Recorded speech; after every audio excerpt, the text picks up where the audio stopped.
I believe is the way you pronounce it, and it says, can women become pastors of a church? You know, I suspect with this name, this might be somebody from Africa or one of these countries. It sounds kind of like that.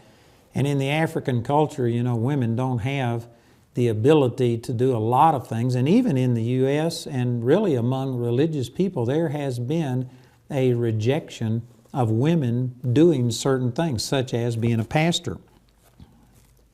I was raised with that same doctrine and told that a woman could only teach young children, but as a man began to grow up, and once he became a man, that a woman couldn't teach a man, and that was from 1 Timothy chapter 2. I believe that that is a total misunderstanding of these verses. Look at this in 1 Timothy chapter 2 and in verse 11. It says, let the woman learn in silence with all subjection, but I suffer not a woman to teach, nor to usurp authority over the man, but to be in silence. For Adam was first formed, then Eve. And people have taken that and says that right there. It just clearly says that she's not supposed to teach a man. That's not what this says.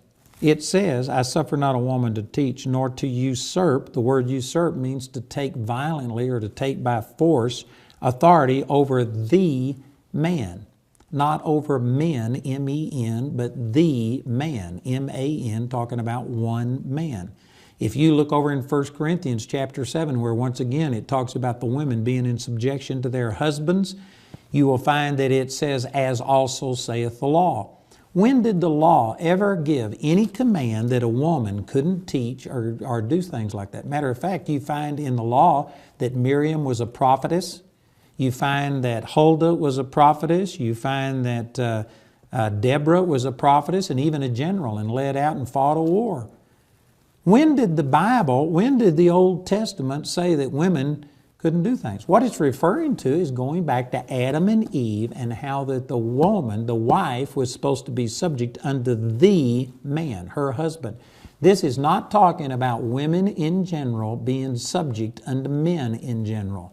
And see, this is the way it's been taken, and people just will say that right here it says that a woman can't teach a man.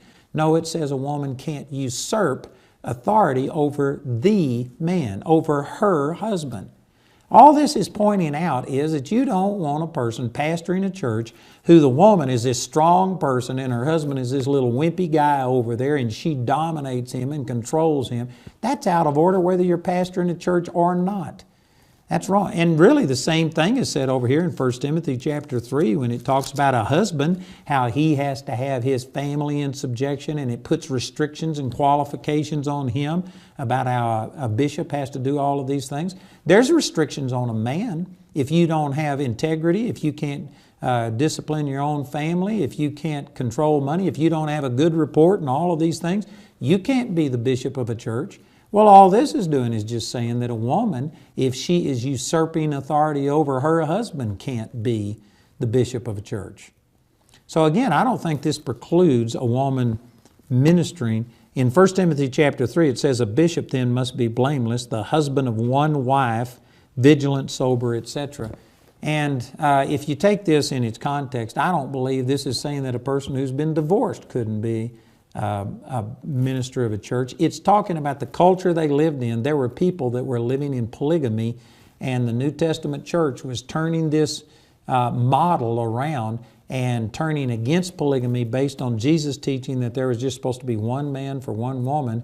And so the leader of the church should be the husband of one wife. In other words, there needs to be just one mate, not multiple mates. And many times in Scripture, the Scripture talks about man as just referring to mankind, not male or female. So I wouldn't argue with a person that says that a pastor has to be a male. I'm not going to argue with you over this, but I certainly am not going to argue with anybody if a woman was a pastor, as long as the husband has not had his authority usurped. It's not against his will. You know, an example of this to me is Marilyn Hickey.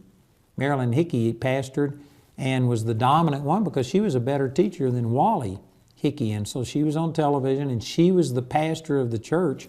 But actually, Wally was the head of the home and he was 100%.